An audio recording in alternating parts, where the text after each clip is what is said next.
বন্ধুরা, তোমরা কি জ্বলন্ত চুলোর উপরে এইভাবে চাল দিয়ে দেখেছো কি ম্যাজিক হতে পারে? আর তোমাদের প্রত্যেকটা গৃহিণীর জন্য কিন্তু জানা অজানা কিছু প্রয়োজনীয় কিচেন টিপস অ্যান্ড ট্রিক্স থাকবে। আশা করবো আমার এই টিপসগুলো তোমরা যারা নতুন গৃহিণী আছো তাদের কিন্তু সংসারের কাজগুলোই অনেকটা সহজে হতে সাহায্য করবে। আর কিভাবে তোমরা সংসারে কিছুটা হলেও টাকা সাশ্রয় করতে পারবে এমনই কিছু কিচেন টিপস নিয়ে এসেছি। তো বন্ধুরা, আমি Sangeeta, welcome to my Sangeeta's lifestyle. আশা করছি তোমরা সবাই ভালো আছো। তো চলো বন্ধুরা, আজকে তোমাদের জন্য প্রথম কি টিপস থাকছে। তো দেখো, আমরা কিন্তু বাজার থেকে যখন চা পাতি কিনে এনে থাকি, অনেকেই কিন্তু আমরা চা পাতিটা আসল নাকি নকল সেটা কিন্তু একেবারে বুঝতে পারি না। আর এখন যে পরিমাণে বাজারে ভেজাল বের হয়েছে, সেই ক্ষেত্রে আমাদের একটু সাবধান হয়ে যদি আমরা চলি তাহলে দেখবে আমরা কিন্তু কোনোভাবে ভেজাল জিনিসটা হাতে পাবো না। তো কিভাবে তোমরা বুঝবে যে কোন চা পাতিটা তোমাদের আসল আর কোন চা পাতিটা তোমাদের নকল? তো এখানে বন্ধুরা দেখো, আমরা যে চা পাতিটা খাই সেখান থেকেই কিন্তু আমি আজকে তোমাদেরকে প্রুভ করে দেখাবো। তো এখানে দেখো, তোমরা কি করবে, তোমরা যে ধরনের চা পাতি কিনে আনো না কেন তোমরা দুইভাবেই কিন্তু টেস্ট করতে পারো। আমি কিন্তু তোমাদের দুইভাবেই করে দেখাবো। তো এখানে প্রথমটা হচ্ছে, আমি হাতের ভিতরে কিছুটা পরিমাণে চা পাতি নিয়েছি। চা পাতি নিয়ে জল দিয়ে কিন্তু ভালো করে এইভাবে হচ্ছে তোমার একটু ডলে নিচ্ছি। তো দেখো বন্ধুরা, এখানে যদি চা পাতিটা তোমার নকল হতো তাহলে কিন্তু দেখতে এটা কিন্তু একেবারে লাল লাল হয়ে যেত। মানে হচ্ছে আমি যেহেতু ডলা দিয়েছি হাতে, তো এটার দেখো একেবারে কিন্তু আমার চায়ের যে কালারটা হয় সেই কালারটাই কিন্তু। এখানে কোনো মানে কোনোভাবেই কিন্তু বাড়তি কোনো কেমিক্যাল দেওয়া নেই, আর কোনোভাবে কিন্তু লালও হয়ে যায়নি। তো আমি তোমাদেরকে এই একরকম দেখালাম, এবার আমি তোমাদেরকে আরও একরকমভাবে পরীক্ষা করিয়ে দেখাবো। তো এখানে দেখো, আমি যে একটা কাপ নিয়েছি, সে কাপের ভিতরে কিন্তু কিছুটা পরিমাণে জল দিয়েছি। জল দিয়ে কিন্তু কিছুটা পরিমাণে চা পাতি দিয়েছি।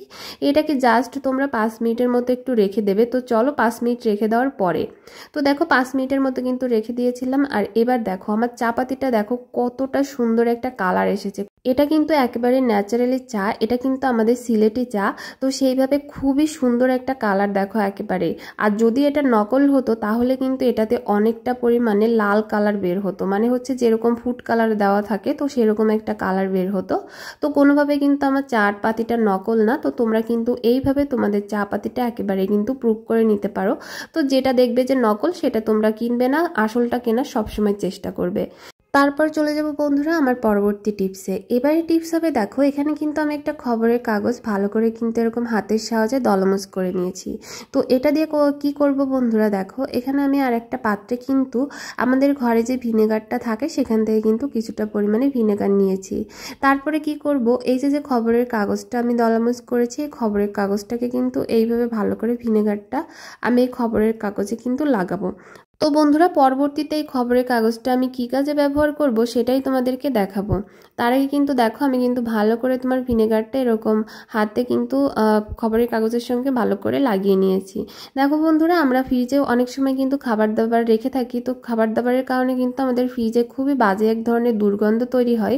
তো সেই দুর্গন্ধ আমরা যখনই ফ্রিজটা খুলি না কেন খুবই গন্ধ লাগে। তো সেইভাবে তোমরা যদি এরকম খবরের কাগজে একটু পরিমাণে ভিনেগার লাগিয়ে রেখে দাও এইভাবে, তাহলে দেখবে তোমাদের ফ্রিজ থেকে কিন্তু কখনোই আর বাজে দুর্গন্ধ বের হবে না।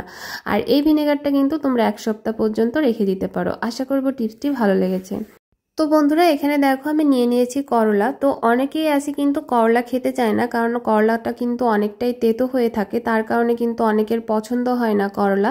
তো বন্ধুরা, আজকে আমি তোমাদের সঙ্গে এমন একটা টিপস শেয়ার করব, এই টিপসটা ফলো করে তোমরা যদি করলা ভাজি করো বা করলা রান্না করো তাহলে দেখবে কখনোই কিন্তু করলাটা একেবারেই তেতো হবে না।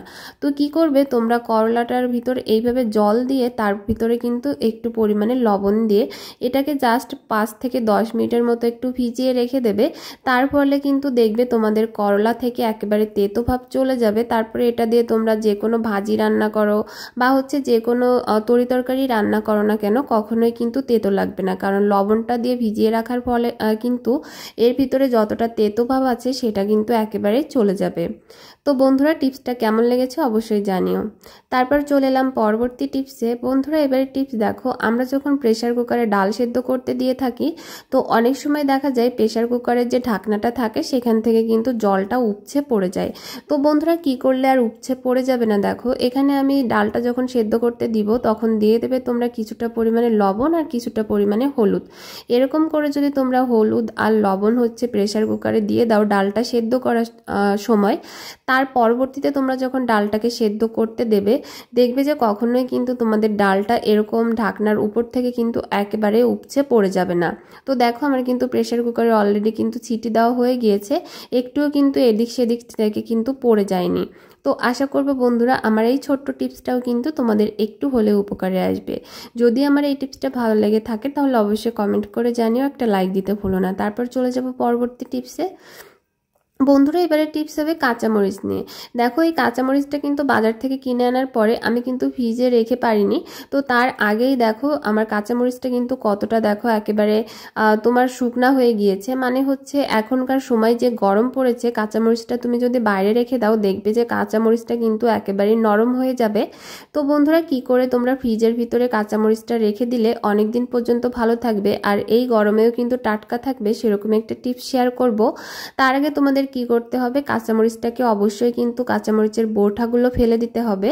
বোঁটাগুলো ফেলে দেওয়ার পরে কাঁচামরিচটা যে কোনো একটা কন্টেনারের ভিতরে রেখে দেবে। দেখো প্রথমে দেবে একটা টিস্যু কন্টেনারের ভিতরে, তার ভিতরে দিয়ে দেবে তোমরা কাঁচামরিচগুলো। তো কাঁচামরিচগুলো দেওয়ার পরে তোমরা কিন্তু কাঁচামরিচের উপরেও কিন্তু আর একটা টিস্যু দিয়ে দেবে। তো কাঁচামরিচটা তোমরা এরকম যে কোনো একটা কন্টেনারে রাখবে, তাহলে দেখবে অনেক দিন পর্যন্ত কিন্তু ভালো থাকে। তো এইভাবে দেখো এবার কি করেছি, আমি উপর দিয়ে একটা টিস্যু দিয়েছি, টিস্যুটা দিয়ে তারপরে কিন্তু এরকম করে আমি ঢাকা দিয়ে দেব। তো এইভাবে ঢাকা দেওয়ার ফলে এটাকে কিন্তু আমি নর্মাল ফ্রিজে রেখে দেব। দেখবি এটা কিন্তু আমার 1 মাস 1.5 মাসের মতো কিন্তু কাঁচামরিচটা অনেক দিন পর্যন্ত ভালো থাকবে এই গরমেও। তারপর চলে এলাম পরবর্তী টিপসে। বন্ধুরা এবার টিপস দেখো মাছগুলো নিয়ে হবে। আমরা পাবদা মাছ কিন্তু অনেকেই ভাজি করে থাকি, আর পাবদা মাছে কিন্তু প্রচুর পরিমাণে তেল থাকার কারণে কিন্তু পাবদা মাছটা যখন আমরা রান্না করতে যাই বা ভাজি করতে যাই তখন কিন্তু দেখা যায় তেলটা অনেকটা ছোটে।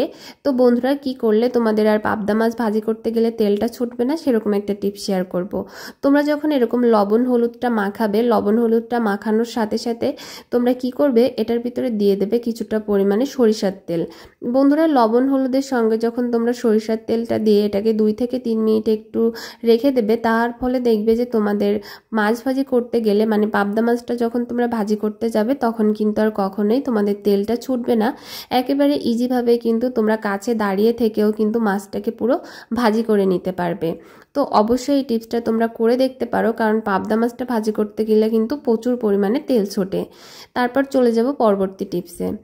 এবারে টিপস হবে বন্ধুরা দেখো এখন কিন্তু বাজারে যে পরিমাণ ভেজাল বের হয়েছে, আমরা কিন্তু এখন চালটাও ঠিকঠাক মতো কিনতে গেলে অনেক সময় কিন্তু চালের ভিতরেও ভেজাল থাকে।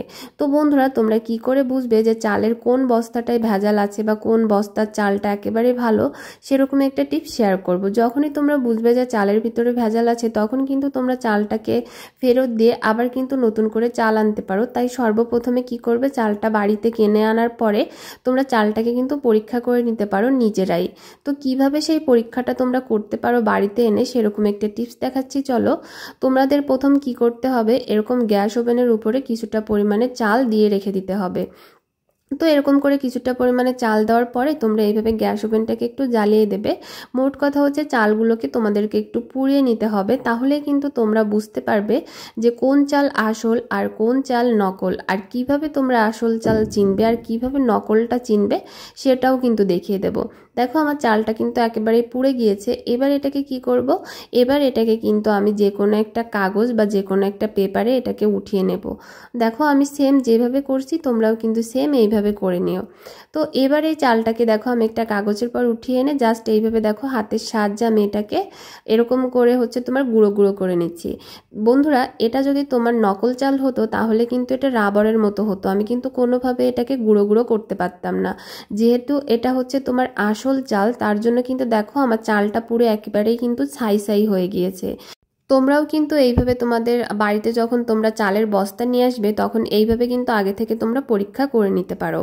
তো আশা করব এই পদ্ধতিটা তোমাদের একটু হলেও উপকারে আসবে। যদি পদ্ধতিটা ভালো লেগে থাকে তাহলে অবশ্যই ভিডিওটা শেয়ার করে দিতে ভুলো না।